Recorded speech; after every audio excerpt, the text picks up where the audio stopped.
Hello and welcome to another episode of The Experience. I'm your host, Steve Hartman. And today, my special guest is Ray Robinson. He is a dog psychic. I'm not quite sure how to approach this. I mean, every time I do an interview on topics such as this, the whole concept is to be able to have an open and frank discussion that's based on mutual respect because there's a lot of crazy stuff out there, but I don't go that way. I like having discussion. I like delving into things that I might not be aware of. Does not necessarily mean it's not true, it's not factual, it doesn't happen. Everybody's experiences are different. But before we go into that, Ray, welcome to the show. Thank you for coming on. Why don't you give me a little background as far as how you discovered this gift of yours? Absolutely. And thanks for having me.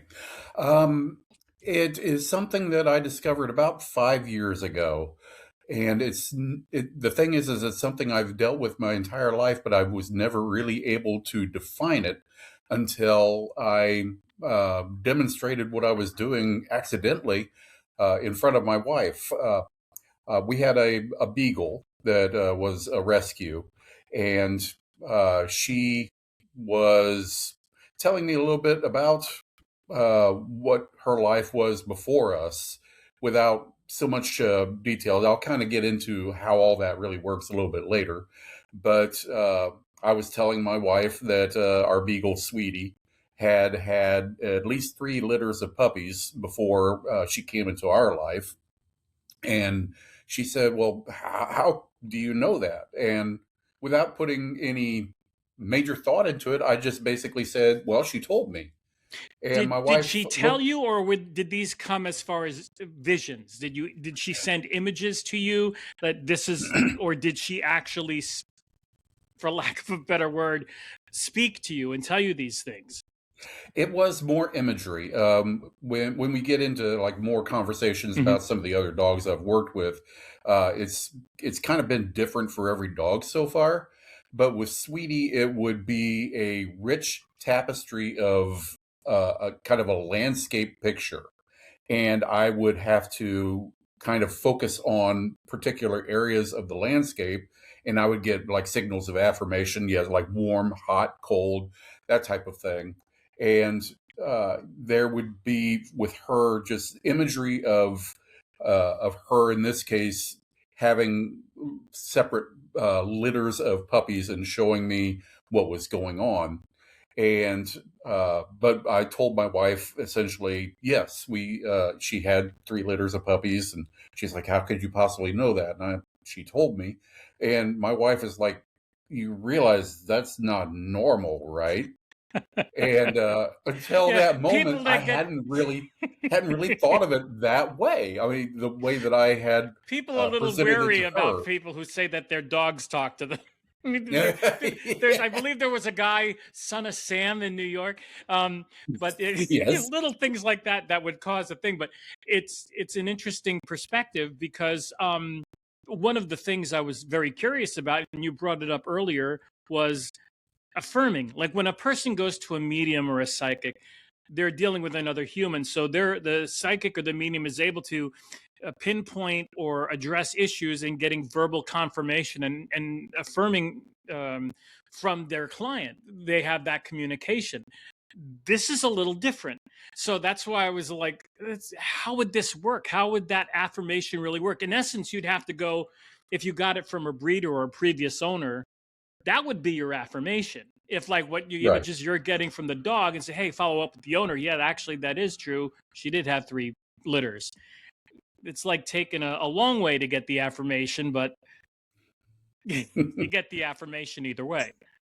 Exactly. And since I'm still relatively new at focusing on how to do this more like on demand and not just stumble across a stray thought that comes from a dog, learning how to interpret what is being told to me or what I am finding out or what I'm getting, receiving, for lack of a better term, that's been the biggest challenge that I've faced so far.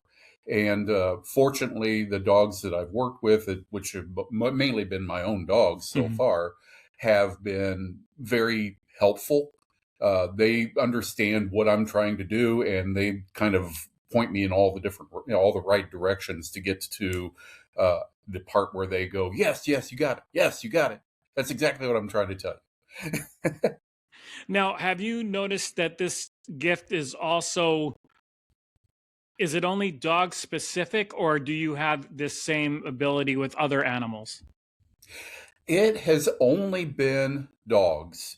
I also have three cats, and beyond just recognizing their body language and doing the whispering type of thing, I don't get in. I don't get detailed information like I do when talking with dogs. And it also hasn't been all dogs. The younger that the dog is, the more difficulty that I have in understanding anything that they're trying to tell me. One of my dogs, Dodger, when we got him, he was about 1 year old. And he, no matter how much I kind of pushed, I wasn't getting anywhere. Mhm. Now that he's about 5 years old, I've been able to get a lot of information out of him. And I don't know if it's because I've just spent more time with him, um, but the growth that has happened where he will we constantly are surprising each other with what we're figuring out from each other, and so it's been an unusual journey with him, and it's given me more insight into the how to approach things with communicating with a dog that I hadn't tried before. Mhm. Um, with Dodger, it's actually been more of a conversation and less of imagery. No. And I think a lot of that has to do with the amount of time that I've spent with him picking up on my vocabulary and what things mean. I mean, it's kind of like broken to a degree. I have to ask for very specific things to get a very specific answer and then piece it all together afterward. So he gives me puzzle pieces, then I have to sit down afterward and put the puzzle together. So it's very different each time. And I like the fact that it's different because I'm learning different ways of communicating. It's almost like learning different languages for the same species. Now, you said primarily it's been with your own animals, your own dogs right now. Have you, had interactions with other people's animals? Have you been able to test this out on other families' pets? Yes, friends, strays on the street. There was there was one time when I was walking up the stairs to my house, and I just heard this, "Hey!" just shout, and I'm like, "The hell?" And I kind of turned around, and there is a man walking his dog. The dog has stopped and is staring directly at me. So I was like, "Hey!" It So this just is something that you feel the dog is able to sense as well. I don't know if they can actually sense somebody that can understand them without you actually having that integration. But I would probably say that this dog probably will, if they find somebody or something interesting, that dog probably would shout "Hey" to several people, and I was like probably the only one that reacted. I wouldn't be surprised if he was a little bit more rehearsed in communicating with humans than some of the other dogs I'd run across. There have been plenty of friends that I would sit down and I wouldn't for a while I would never admit out loud that I could do this because it just sounds so friggin' bonkers. Uh, but I Admitting would it is the first step for help. it is, and it's actually I'll kind of get more into that later, but it's also being more open about the fact that this happens to me has actually made it easier to do because I'm essentially not hiding a part of myself, and that kind of opens up things a little bit more. Well, here's But I had one friend that I sat down, and she had a beagle as well, and I'm just petting him, and I get to a spot on his back where he just stops and looks at me. I look at him, and at that point, I look up at the lady that owned him, and she said, "Yeah, he's got back issues." She knew what I was doing with. right. It's like I tapped that area, and it was like, "Don't do that," and I'm like, Okay, why? Well, this hurts. And I looked at that dog's owner, and he's like, yeah, he's got back issues. We're getting him in for a surgery soon. And I was like, wow, that I didn't expect that one. Yeah, there's a I think it's a relatively known theory or concept that dogs themselves or animals themselves are able to see and sense things that we cannot. But that's not to say that not everyone is not able to be in tune with those same vibrations or those same frequencies that the dog is experiencing. So while it sounds funny on its face, the thought of communicating with a dog or being a dog psychic to just on its face does sound humorous. It does sound like, oh, come on, really? Yeah, But one has to only look at a cat, for example, to know that a cat ain't playing with that kind of stuff. Cats have, where's the joke? Dogs have owners, cats have staff. yeah. Cats are not very, well, they're social when they want to be. So I could understand why there'd be a pushback on whether or not their energy may be a little bit different than the social aspect of a dog. I believe that dogs are more inherently social animals and are probably more capable of communicating on a deeper level and also on a more profound level to, you know, people like you. I do believe that I believe we're going through a whole frequency change anyway. The amount of stuff that's going on right now, just recently I'm seeing posts, that the Earth's vibration is changing actually. And Mm. you see them every now and then that, I don't know, but the frequency is being altered or it's changing, something's going on. So this doesn't really surprise me or take me off as like, I don't know. But at the same time, I do believe that there's validity to it. Um, Now, what is the difference? Because when you first mentioned it, I'm thinking always like the dog whisperer, behavioral kind of thing. And that was a TV show back, years ago. But there is a difference between a dog whisperer and a dog psychic. And from what I've looked online, is primarily whisper is more behavioral and more on a training veterinarian kind of thing. Psychic is where they go in the line and they say, "Oh, you got to really believe in that," and that stuff like that. But what would be your definition? How would you define the difference between a dog whisperer and a dog psychic, like what you do? A lot of that was pretty much along the lines of what I was thinking. Whisperers do interpretation of everything that the dog is trying to communicate on their own, body language being a big part of it, any vocalizations that they do, any kind of training that they have to show people things like, bomb sniffing dogs, that type of thing. Whereas a psychic, the only reason that I kind of have accepted the fact that I'm a psychic is because I'm getting specific information that you cannot communicate without words or without a picture book that you can point to something.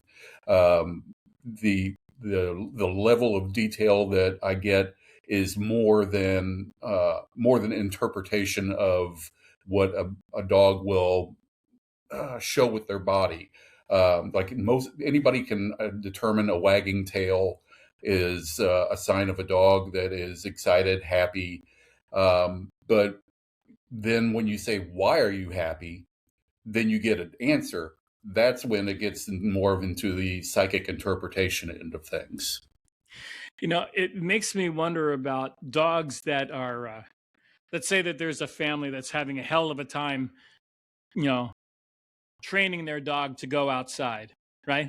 And this dog could be, new or whatever. Now you could finally get an answer. Why can't we get you outside? I'm tired of shampooing these rugs or carpets. But so are you able to, well, do you think that that kind of communication would actually be possible to get an answer so that the owner can change or um, to better assist the dog adapting, because you said your beagle was a shelter dog, right, or a Yes, rescue dog? a So rescue there dog. the dog's coming to you with some trauma, and to be able to have that information as far as exactly what the trauma was, I would think would help ease the dog into into its new environment. Exactly. And I think that was with Sweetie, the rescue beagle we were talking about. That was a big part of how she was able to acclimate with us better. Mainly because one of the first things that I had learned from her was that she did not like men. And so she glommed immediately onto my wife and was very, very protective of her, even if she considered me a threat to my wife. She would kind of stand up for my wife.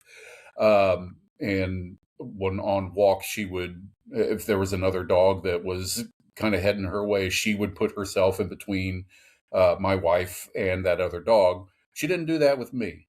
So you could see that, like, the behavioral part of it there. Mm-hmm.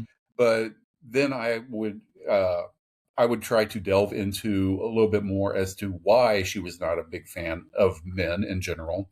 And I'll start by giving you kind of the backstory of what we did know about Sweetie when we got her.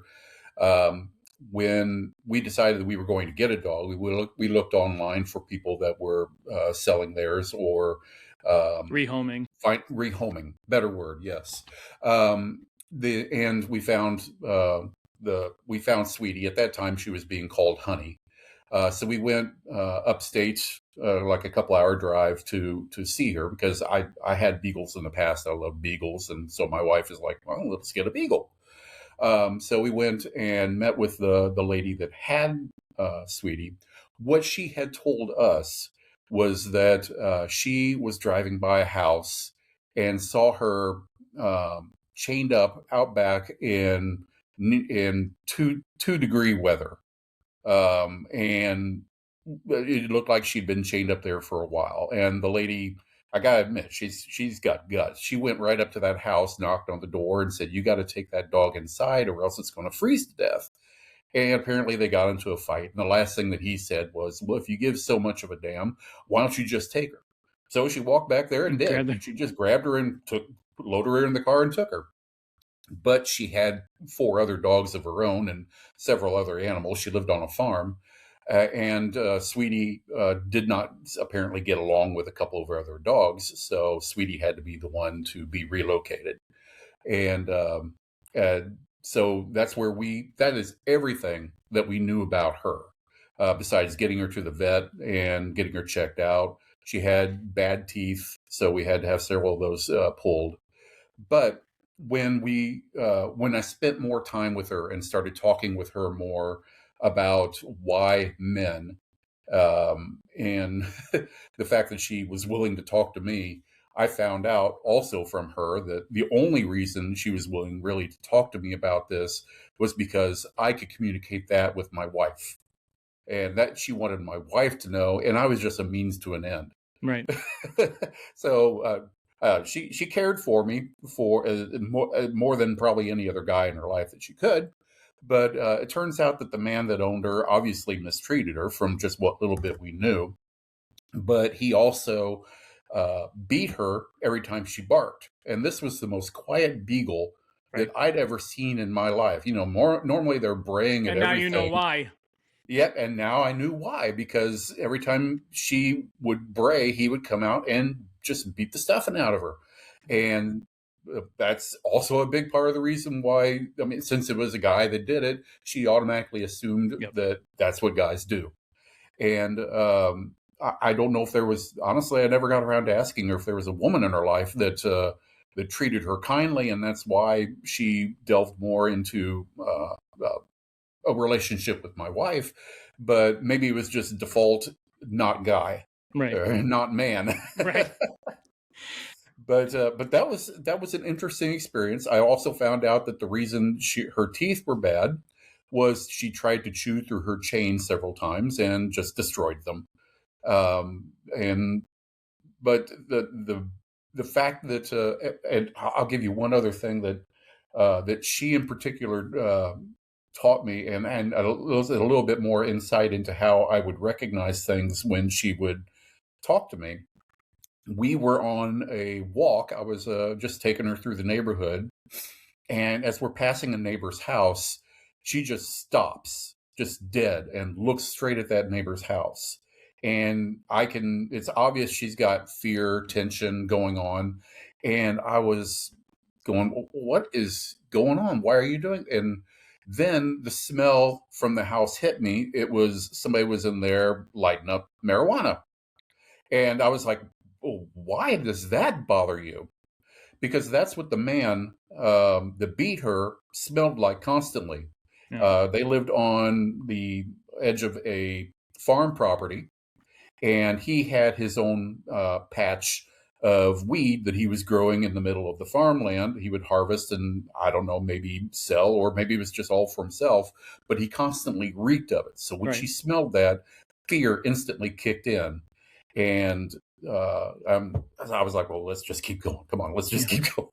But I got this picture in my head of this guy, unkempt and unshaven, with a ratty white T-shirt and blue jeans on, and how he smelled when he would basically be evil to her. And it was a like I mentioned, it's a tapestry of picture from her, and I would have to. In this case, I didn't have to delve too deep to figure out what was bugging her. Just I was able to glean from everything she was showing me that it was the smell of this man that took her back and into her trauma. Right. So my point after my what I did after that was made sure that if there was anybody around that smelled of that stuff, I'd get her away from them, and that would make her a little bit happier. One of the things that I was thinking about where this talent or gift would come in handy, I would think, I don't know if you have to be within eyesight or if you have to touch the animal to know, but I'm curious, are you able to, like, would you be able to help someone find their lost animal? I mean, or would you be able to be in tune with, if you knew certain information about the dog, would you be able to pick up energy like that, or did you have to be kind of hands-on with the dog? With me, it's not so much like being able um, do kind of like a location type of work. I don't know if it's just a skill that I don't have, or if it's one I've never worked on specifically. With me, the one thing that I've learned about what I can and cannot do, it boils down to, is the dog currently thinking about it? There are some people out there that are able to kind of peer into somebody's mind, I guess, and read it like a book, and I cannot do that. At least anytime I've tried, I've not gotten anything. What I've been able to get is, if you ask a dog a particular question, an open-ended question, like instead of yes or no, because yes or no is easy. Usually a dog can give that to Do you want anybody that food? doesn't have any Yes. training. You want a treat? Yes. Yeah, exactly. I've gone through 5 bags of dog bones. I don't know why he won't stop eating. Yeah. But I'll give you an example with one of my current dogs, Dodger. One of the things that I had noticed several times is, when we were going out on a walk, if somebody rode by on a bicycle, he would stop and bark and bark and bark. And like that. Like that. Yeah. Darn, he is loud enough, isn't he? Tell him don't ride his bike in front of the building. You're in a podcast. Yeah. But he would just bark like crazy. And so one evening, when he was really relaxed, and so I decided I'm going to ask him, what is it about bicycles that sets you off? And I had to ask in several different ways for him to really kind of grasp what I was asking him. I would have to, like, kind of picture a bicycle in my head. I was going to say, would he know what a bicycle is? Yeah, that's the thing. That's why it's like I start out with the question, and then he kind of, when he starts giving me like, huh, type of thing, I would come back with, okay, let me explain that a little bit deeper. And I would have to, yes, I had to explain what a bicycle is. You know, that thing that rolls, it's got the big wheelie things, and somebody sits on it, they're doing this, and oh, okay, that's a bicycle. Okay, now I know. And what I found out, I got a rich tapestry from him finally, once I was able to ask all the questions, and I would keep asking different questions and to get more tidbits. And then afterward, I put the puzzle together.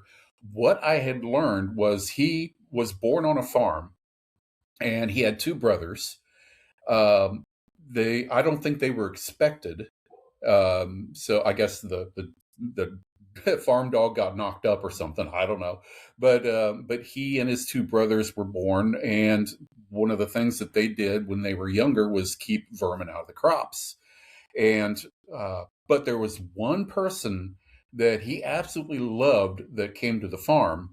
It was, I believe, the brother of the wife that lived on that farm. The brother would the farm had a really long driveway, and the brother would come by pretty much the same time every day, stop at the end of the driveway to pick up the mail from the mailbox, and then ride his bicycle all the way up to the house to deliver the mail. When they saw him riding his bicycle up, they knew that when he got there to the house, it was playtime. Mm-hmm. So He anytime got Dodger excited. was barking at a bicycle, I always thought there was something wrong until I sat down and said, no, he's excited when he sees a bicycle because he associates that with the brother, who I believe was named Lucas. And the only reason I know that was because his sister would call him that. Mm-hmm. And he knew that name. He associated the name Lucas with the kid on the bike. That when he got there, he'd play with all three of them. They'd chase each other. They'd have a blast. And it was the only time that he would like feel comfortable having fun. The rest of the time, he felt like he had a duty to go guard the crops. But when he saw the kid, it was playtime, and it was go time for that. Now, And I'm sorry. so that's how it kind of that's really more how it's always worked for me. Is I have to ask specific questions and get specific answers, and then piece it all together. Mm-hmm. Unfortunately, I can't. I haven't delved into being able to do much more than that so far. I'm hoping that as I work with more and more dogs, I can get more a more variety of skills, and Now, of kind of like learning more of the languages that I'm picking up on. Now, if anyone, I noticed because you do have a website that I'm going to put down in the description of the podcast. But if you have a pen and paper handy, I'll briefly say it. I think it's very clever. What is it? Is it the Empawth? Empawth, yes. Empawthray.mayhem.my. So that's EMPAWTH ray.mayhem.my. But that link will be in the description. How would this work if anybody wanted to communicate with their dog to find out something different? I know on the website you say record your question. How can someone reach out to you to see if you can do a reading for them and their dog? Well, right now, since I'm still kind of teaching myself, it's not something I'm like charging hefty fees for, and I don't think it's ever going to be a career for me either. It's always going to be just a fun hobby and a way to develop a skill that I'm finally focusing on. Mm-hmm. But what I'm asking people to do essentially is if you want to know something about your pet, about your dog, you want to ask them an open-ended question in like two or three different ways. Like I'll give the Dodger and the bicycle example. And it's like, what is it about a bicycle that sets you off?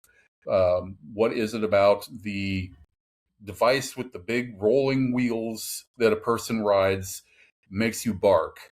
You ask the same question two or three different ways, and then while the dog is there, just keep recording without saying anything, because the dog is probably responding, even if you are not aware of what they're saying.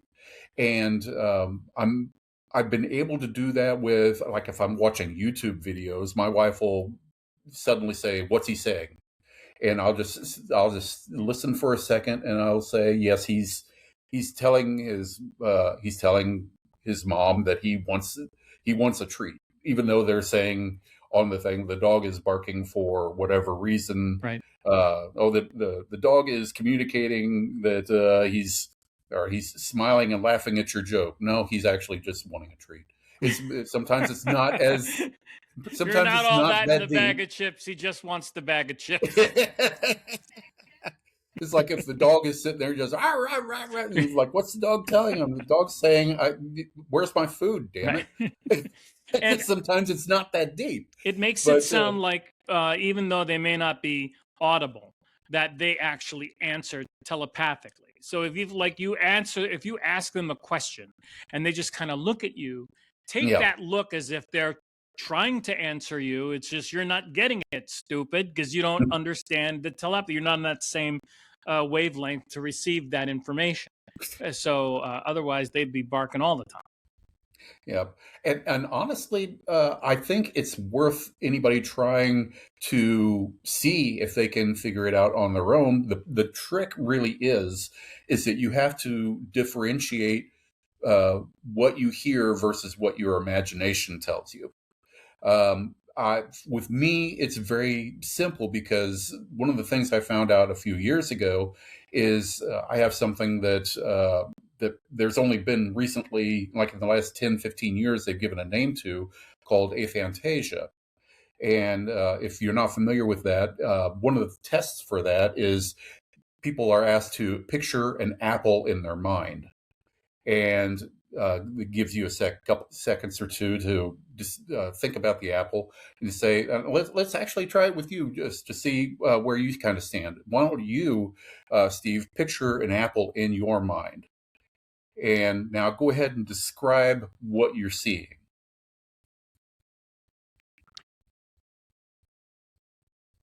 Well, an apple would be round, red, or green.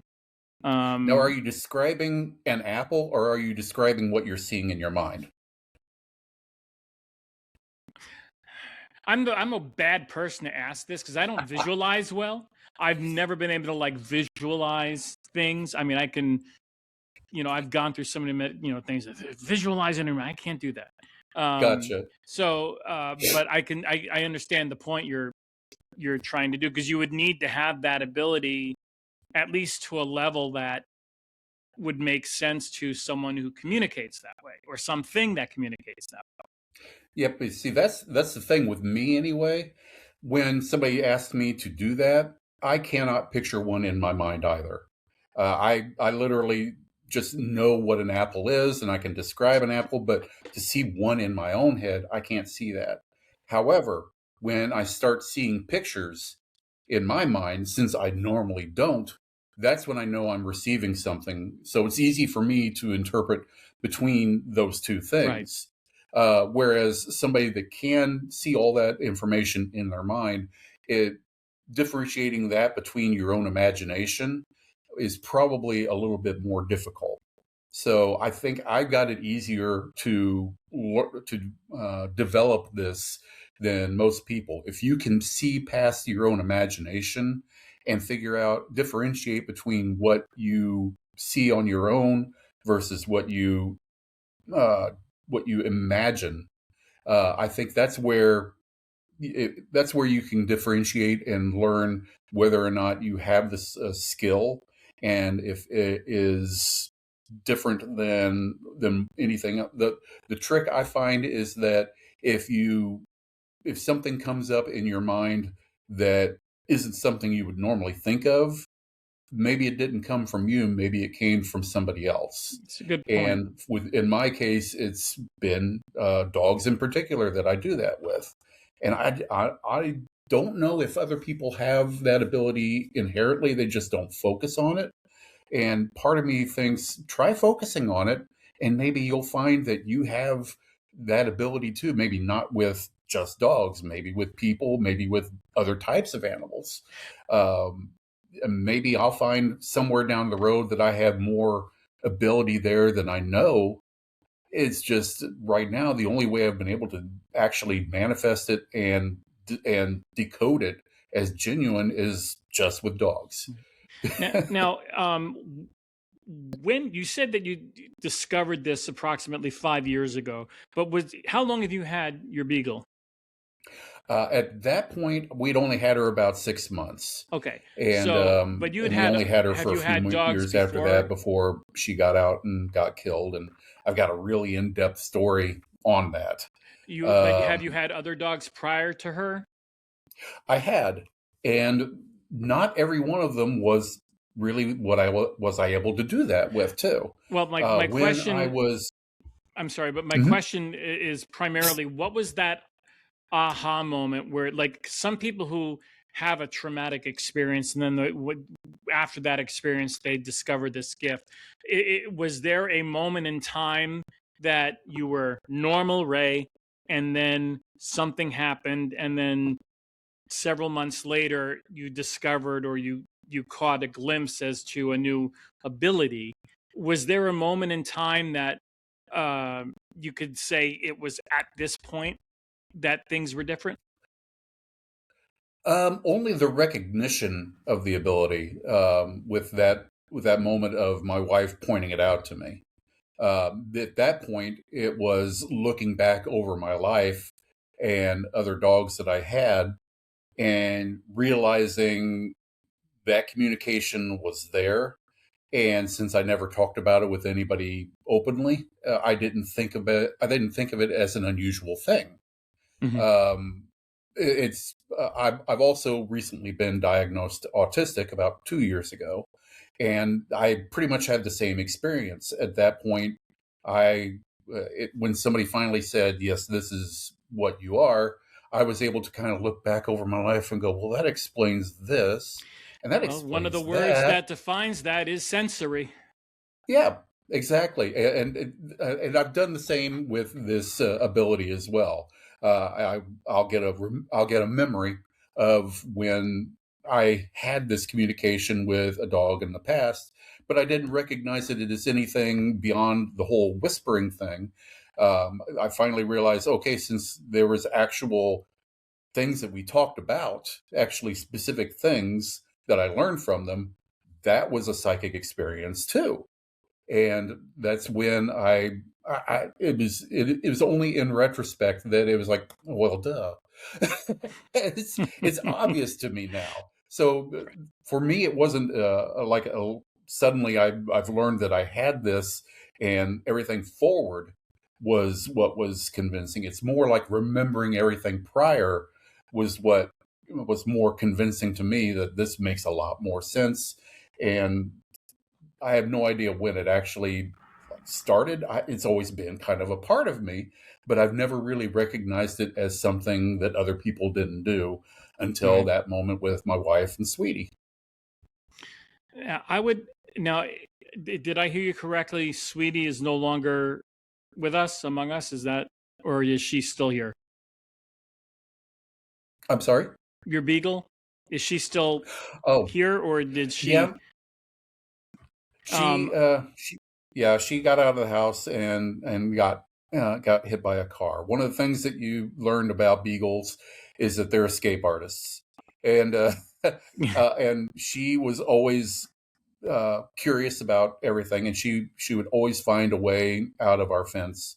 Unfortunately, there was one time that when my wife and we were moving to a new house in the same city, so we were transporting things from one house to the other, yeah, and uh, we thought it'd be fine for her to be out in the yard for 15 minutes, but she took that time to get out and immediately got hit by a car. And we came home, and somebody kindly had put her onto the sidewalk so she wouldn't stay in the middle of the road. But we had to take care of all the arrangements after that.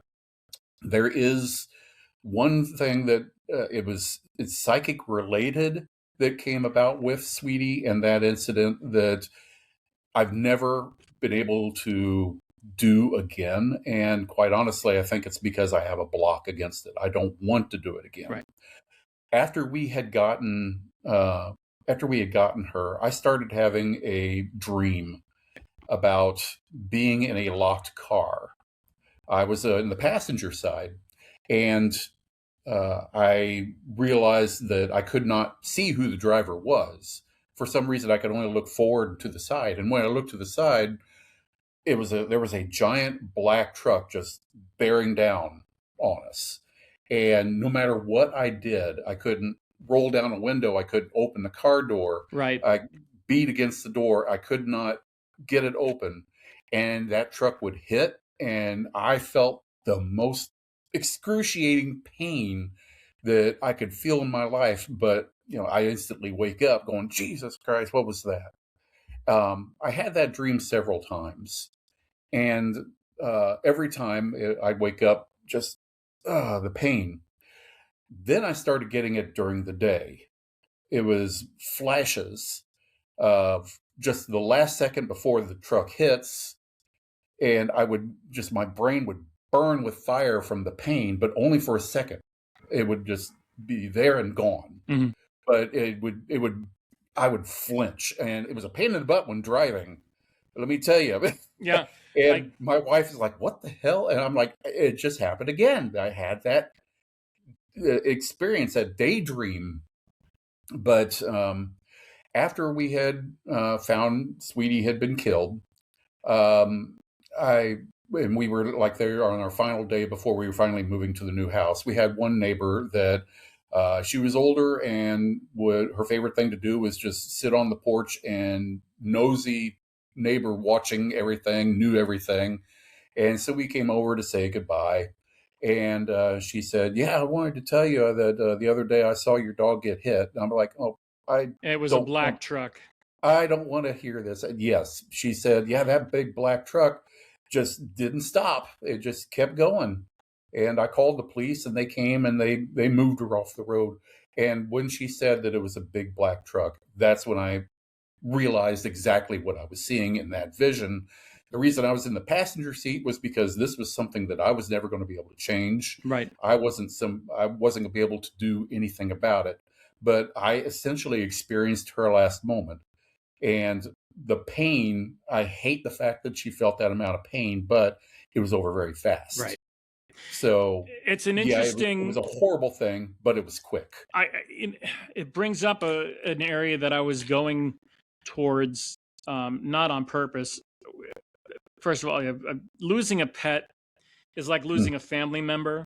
And there are no good ways or easy ways to deal with, whether it's an accident like getting hit by a car, or an illness of a pet, whether it's a long standing illness or a short-term illness where you actually have to put the animal down.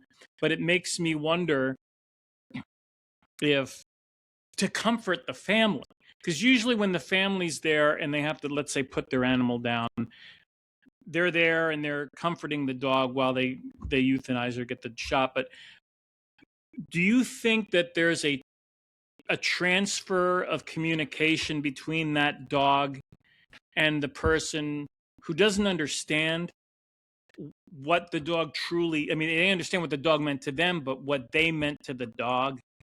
Like that, I can just imagine that last moment of the dog wanting to share their thanks, or this is the life you gave me, this is the love you gave me, to them.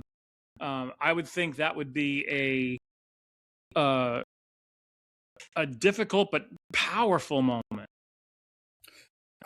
I'm firmly under the belief, having had to let a couple of dogs go in the past like that myself, I am firmly under the belief that is the case. They have, the ones that I've had to let go, they've been more concerned about me than about themselves. Yeah. They will go out of their way to say, this is okay. I think dogs have a better grip on the circle of life than we do. And I don't know if that comes from just instinct, or the fact that we as evolved apes overthink everything. I tend to think it's the latter, because I know I overthink everything. But to them, it's just, that's the next step. Right. It's just a part of their existence. And the one thing that I've done with animals in the past is, if I have more than one of them, and one of them has to be put down, I would make sure that they all got to experience the afterward of. I mean, I would bring the animal to them so that they knew, like, here's their body. They're no longer a part of this, so they Mm-hmm. can also accept the fact that that particular circle of life has concluded or moved on to the next thing that they move on to. Um, I I can say with a lot of certainty that the dogs in particular are constantly trying to let you know in some capacity what is going on in their mind at that moment. I think some of us may not have the ability to understand it or receive it. Some of us probably do. We just don't necessarily pay close enough attention. But I think a lot of people, just in my communications with anybody that's ever owned a pet that they've had to let go, is that at least in their heart and in their soul, they know Yeah. that the dog has gotten through to them and let them know that this is okay. You gave me a wonderful life, and you're going to move on and be fine without me. They are really good about making sure that they leave you in the best place that they can. Yeah. Well, I can't believe we've already been talking almost 50 minutes. Before I go to the end here, is there anything that you wanted to mention that I haven't brought up in our conversation today? One thing I did want to talk about, another experience that I had. And this is specifically something that I want to share with anybody that's ever had to rehome a pet of their own. Um, One of my other dogs, Henry, he's a big black lab. We've had him for about, we got him right after Sweetie died. My wife basically, after 1 week, said, "Okay, you need dog therapy. We're going to the shelter, and we don't necessarily have to get a dog." Um, but I started crying because of Sweetie. Uh, but we don't necessarily have to get a dog, but you need to be around dogs. And so we went to the shelter, and there were a couple of beagle puppies. Oh, And I had, the after problem with the having just, beagles, they're so damn cute. yes, they are. I have my daughter when she was 3 years old or 4 years Mhm. old. We went to the pet store and they had this cute little beagle puppy that she had carried it, picked it up underneath its elbow, its paws, from like, and she's walking around the store carrying it. We went in for a fish. Okay, we left with a beagle, and so there's quite the dollar difference there. But they're adorable. It's hard not to fall in love with a beagle, Exactly. And especially the when thing your is, 4-year-old's walking around the store with it. and the thing is when I went there and we saw those puppies, the first thing that went through my mind was how much I had missed Sweetie. I hadn't been much of a griever.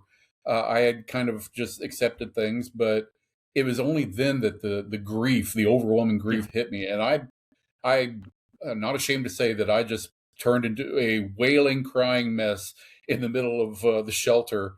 I collapsed on the ground. I mean, I made a big scene, and part of me was like, I should be embarrassed about this, but I am too overwhelmed with emotions You to got all the care. dogs in the kennels just kind of stopped barking, like, what is this guy? What's the problem with this guy? Yeah, everybody's Somebody looking give at me, that guy a including all the treat. animals, going, "What's wrong with this guy?" Somebody give him a Uh, treat, will you? Here, let him have that exactly. chew toy. But basically the staff there and my wife got me into a visiting room just to kind of get me away Yeah. from things, and they said, "Can we just bring you a dog to cuddle with?" And I was like, "Yes, yes, that I need dog therapy in that way. Bring one in." So this dog came in, very very sweet. Its entire purpose on being there was to make me feel better. I have no idea who this dog was, but they basically said, "Now don't get attached to this one. He's already found a home. They're coming to pick him up Oh, tomorrow." But he let me like cuddle on him, hug on him, and I helped me get that emotion out. And so when we parted, I basically said, "You got somebody that's coming for you. You know this." So you're going to be at a wonderful home. So at that point, I was like, yeah, okay, now I know I need another dog. Yeah. Let's shop around. And that's when they brought Henry into the room. Henry, this big black lab mix, tumors all over his body that some had been taken off, some were still growing, had been a foster, had been in at least 3 homes before us. And with the new home that we had just moved into, we have a big fenced in yard. So we were thinking, okay, bigger dogs tend to be happier dogs, tend to be more loving dogs, and we've got room for one to run around.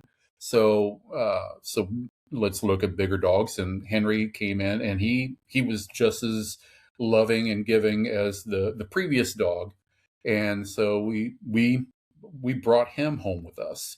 And uh, the thing is with Henry was never, even though he was older, he was one of those that I was having a hell of a time understanding, reading, getting anything from other than just emotions. And still, for the most part, I get emotions only from him. And one of the reasons that I learned about that was because accessing memories of his past, things that you would ask him about, because he was left so many times, he was constantly hurting about that fact, and he was constantly in fear of being sent to somewhere else. But and this was just a few weeks ago. My wife went to bed a little bit early, and Henry joined her, and I was watching TV because I wasn't sleepy. But I heard her start panting pretty heavily, and after a few minutes, my wife said, "Ray, come in here. There's something wrong with Henry." So I came in and expecting the worst. So I climbed up on the bed with him and sat down and started asking those specific questions to try and get more information. I was like, what is going on? And the word that I got from him, which getting words is pretty rare from Henry, was pain. And I'm like, oh no. Okay, so tell me. So I'm feeling all around him. I'm telling him what hurts. Tell me what hurts. And he's like, no, pain. Okay, okay, we got to delve a little bit more. Who is in pain? Him. Him. Him? Not Brittany, not me, not my wife, Brittany, or me. Who are you talking about? And I got this image of a gentleman that had thinning hair, not as thin as mine, but thinning hair, and it was kind of more of a darker brown than mine. And he was the one that was in pain. And I'm like, how do you know this? And it's like, he's mine. And I've come to realize, after once again piecing it all together afterward, even though Henry was no longer with whoever this person was, he was still connected to him in a way that I couldn't figure out. So he knew at that moment this gentleman was in pain. I don't know what kind of pain. I don't know if it was a broken arm or a heart attack or anything like that, but he knew what was going on, and he was stressed because he wanted to help him. Right. He couldn't be there.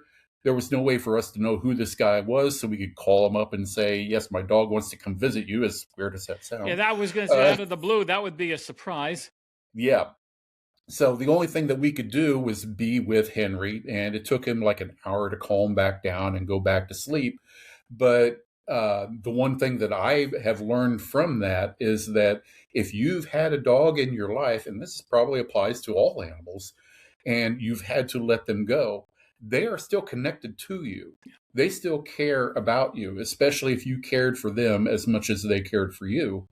And they are always with you in that capacity. Right. So even if you have had to let one go, like Henry had to be let go because somebody had moved and they were too big for the apartment they had to move into. So it was not because they disliked the dog. They loved the dog. Yeah. They just couldn't keep him. Right. And that's got to be, could you imagine no, being I a couldn't. living thing and having to be in that position? It's like you're a piece of furniture. Yes. We can't keep this anymore. We got to get rid of this TV. It's too big. We can't. can't bring our dog with us or a cat. You invest all that time and emotion to raise or to have an animal, to love an animal, to care for an animal, only to have something happen to where you cannot anymore. I would have a hard time because there's no way an animal would forget a life, just like we wouldn't forget a life. We don't forget them. We always remember them. So, and I think we take it for granted just just how deep those relationships and those bonds go. And Yes. everybody jokes about, well, not jokes, but dogs are man's best friend. It's like, yeah, but you don't know to what depth actually.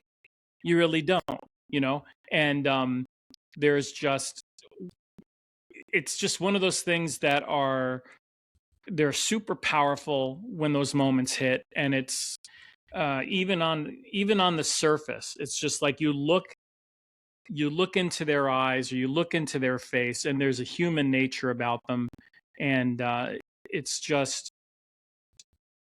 don't let the fur fool you. There's a lot more there than just fur, a tail, and four legs. Right. Ray, before we go, is there an email or an address you want to share if people want to reach out to you and learn a little bit more about what you do, or learn more about your experience and your background, that people can contact you on if they have questions? Yes, since I don't like really have a business per se, I just have a personal email. It is Ray Rob Writes, RayRobWrites at gmail.com. And if people have like specific questions, want to learn more, want to know more, want to see if I can interpret any recordings that they have with their animal, um, the website that's listed here below on the information, it talks about prices and such of doing services. They're very, very modest. We're like, I think I saw They're very modest, $5. It's and in my opinion, it's really more of just a way of tipping me. right. I mean, I'm willing to do it for free, quite honestly, Well, it because benefits you because you get a training, and you're able to exactly, hone more of your skill and hopefully benefit someone who exactly. has a I consider question. myself in college for this Yeah. right now. So in many ways, you would be doing me a favor, and if you give me something and I can't work with it, I'm going to be honest and say I'm not getting anything. I've tried 2 or 3 different ways from Sunday, and I'm not getting anything. So I don't feel comfortable necessarily charging for that. But if you get something from me that you find useful, actionable, and you want to tip me, I will be more than happy to do that. Just to, if more than anything, pay for the website that I've got up there to try and get the word out about myself, and try to keep that cycle going of growth for myself and for the little cottage industry I'm trying to make for myself to Well, become a useful person in that regard. I will say the name Empawth is very clever. A great play on words there, and I appreciate you coming on, taking the time out of your Saturday morning to talk about this. It turned out to be a very interesting and thought-provoking conversation.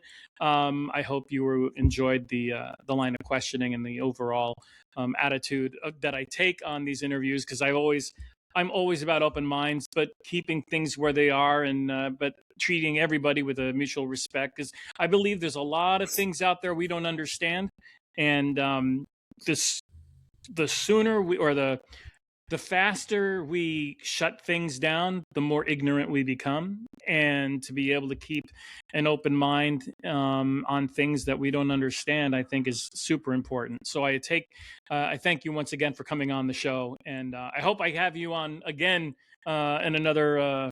Maybe in a little while, we'll have you come back on and learn more about how your progress is going. Roy, thank you very much for coming on. Appreciate it.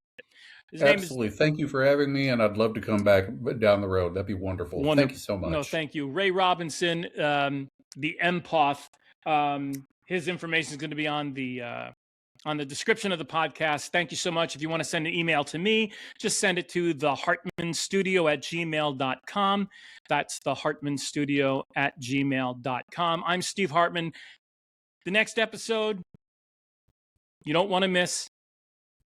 Breakthrough Psychic, Brandy Wells will be on. So make sure you tune in. Thank you so much. Have a great day, everyone. Stay safe. All right, now